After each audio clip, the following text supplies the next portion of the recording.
Hindi naisip eh, dapat naisip mo na kaya may tolda doon para tuloy-tuloy ang Para pagbukay. tuloy-tuloy lang yung hukay nila. Total may puno naman dun eh. Pagtatalian ng mga ano eh. Ginagamit ba yun sa ano, Dasmariñas? Kung nasa Hindi, di ba may tricycle binili si yun. Mai? Oo. O hindi ko alam kung nilagay na nila. Yung toldang yun, ginawang bakod. Ah, Kasi para naman nasa stage yung ano, yung lutuan, higaan. Kasi pasilyo lang yung provision sa tulugan eh. Sa kainan, lutuan, higaan. Tingnan mo sa Tracy mga mukhang Kung meron pa andun sa Tracy, kukunin natin. wala na, ginamit na nila sa Dasma yun. So, kung wala naman, pabiling ko si Mai kasi Meron man, durug-durug na. Kakaya ano naman lang tignan yun yun. eh. Magkano lang bili ni Mai? Ang mahal lang naman dun yung mga paa eh. Hindi yun. Yung kulay blue lang may na, tatali-tali mo lang. Hindi pwede yung Ano ko yung mga pitent ka doon, yung anak sa... Parang bibigay ko pala sa gulo. May baby. Oh, ang dami nun ah.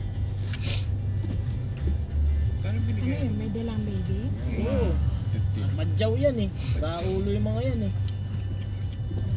Hindi kanila yung baby niya. Yan yung mga hinihiram na bata eh. Gago yung mga yan eh.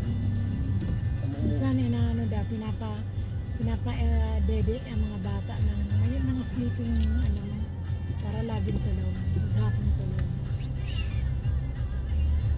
Yan dapat.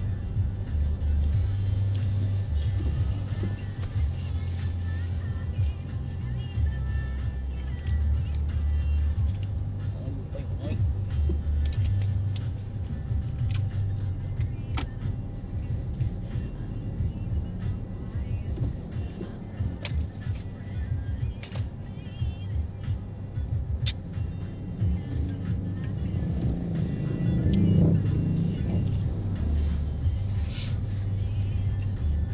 Tapos, kailan nila matatapos yung silver? Ngayon? Tapos na raw? Ganun na lang yung ginagawa. Ayan, tapos na yung mamaya. Diretso na sila dito. Hindi nga ng 5,000 yun sila. Okay, uuwi muna ni Aylar sa bahay yung mga dinosaur. Yung mga gamit, siyempre, iuwi na nila. Ano pala Ate Salve sabi doon sa nauna mong sukle?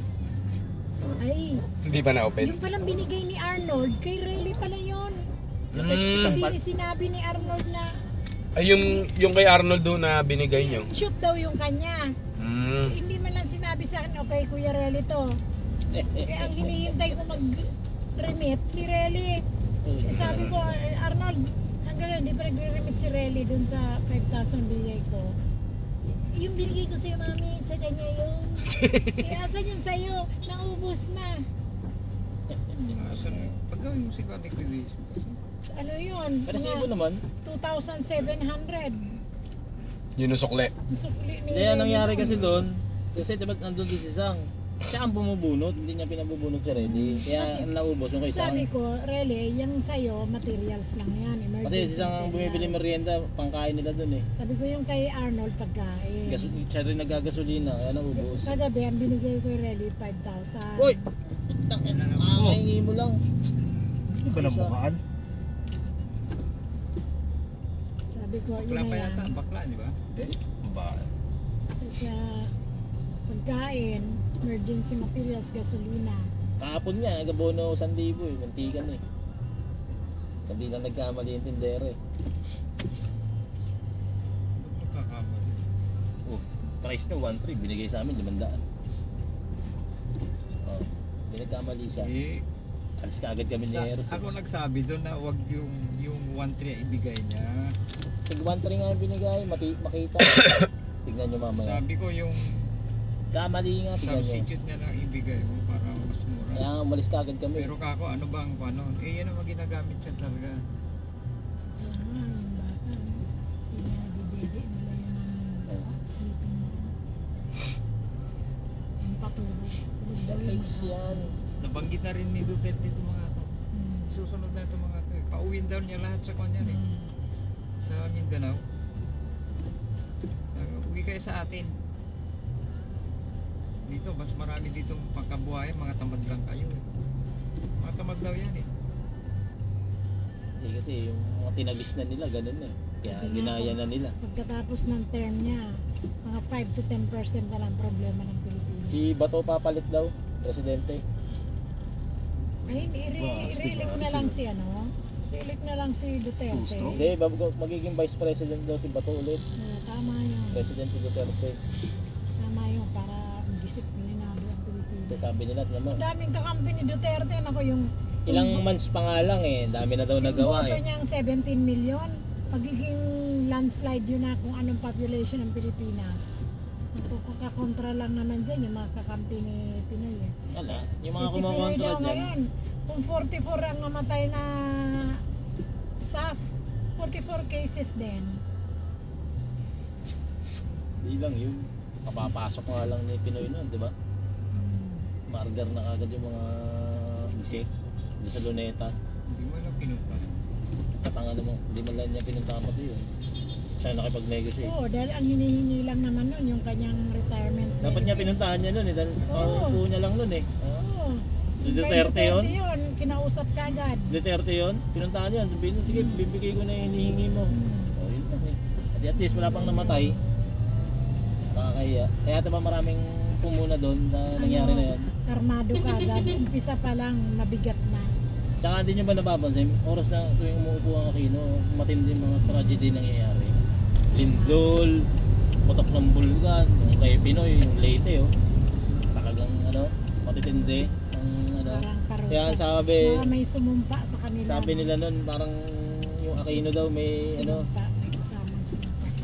may curse daw na ano, Oh, may curse. na Kaya tragedy matitindi nabasa palagi. ko, may nabasa ko na yung mga iba nilang kayamanan pag-aari ng Parang galit na galit sa kanila ano. Kaya pag-aari maraming ng nangyayari. ilang mahihirap na kinuha nila. Saka may kayamanan silang yung mga kayamanan sa ano, hindi Hacienda kanila. Luisita. Oh, may kayamanan Ninakaw lang daw nila yan eh. Oo, nabasa ko Yung mga yan. ninuno. May mga ninuno sila na hindi parang inagaw lang yung kayamanan ng mahihirap. Parang hindi silang gumawa, parang mga ninuno nila, kaya cursed sila talaga. Kaya parang sinumpa yung Aquino na ano, tsaka kuwang ko. Kuwang. Tsaka yun, Kuwang ko pala, hindi pala Aquino. Hindi Aquino, kuwang. proven na rin. Tingnan mo yung Hacienda Luisita. Dami na namatay dyan. Ilang henerasyon na naglingkod sa kanila. Farmers nila. Hindi pa ba sila maawa? Ang yaman-yaman nila. Kung ako yan, Diyos ko, pagkalawak-lawak, hindi naman nila nadadala sa hukay ang kayamanan. Kung mabiyahe nga tayo doon, di maubos-ubos yung Hacienda Paano Luisita ba? sa laki. Sa kanila yun eh. Nagkaroon na sila ng Nadadaanan natin. housing ng mga mahihirap nila. Puro Ng mga resida. farmers. Housing. Dinivelop nila parang subdivision ng mga farmers. Ayan, damuhan lang doon. Sus, nako. Hanggang ano yun eh. Hanggang Paano din magdumadaan tayo ng NLEX ba? Nakikita nyo? boundary na Alam mo Pangasinan. kaya inano nila sino yung namatay na Supreme Court chief? Corona. Si Corona kasi inano ni Corona, nagdesisyon siya na ipamigay sa yung mga mahihirap na nagpepetisyon ng share nila. Inapprove niya. Ngayon ang ginawa, pinitisyon inimpeach nila si Corona. Lahat ng assets si Corona.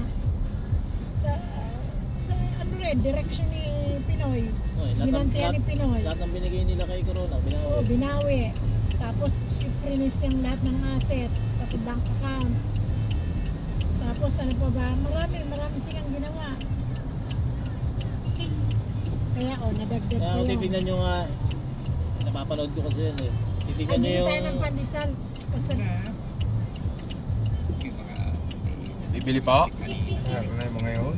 sige na, wag na. Hindi, para sa management sana. Alam mo yung mga magulo pa doon. Ang pangit hindi gaya dito sa Udayna na planta na isa. Baka may motor ha. Ano yun? Off-road ba dan? Hindi ako bababa. Hindi naman, yung papasok na doon. Yung job site mismo, off-road. Oo, yung gwardiya nga, usap tayo kagad. Pangit dito no? Ano pangit? Buti pa daw doon sa kabilang planta, pag sementado. Dito, nililipat na nila lahat ng gamit. Kung may Nililinis na nila. madaanan tayong bakery, bilhin na lang tayong tinapay. Sa lubong ko doon. Siyempre, nagpapalakas ako doon. Pag nag-turnover ako, yun ang mga magre-receive.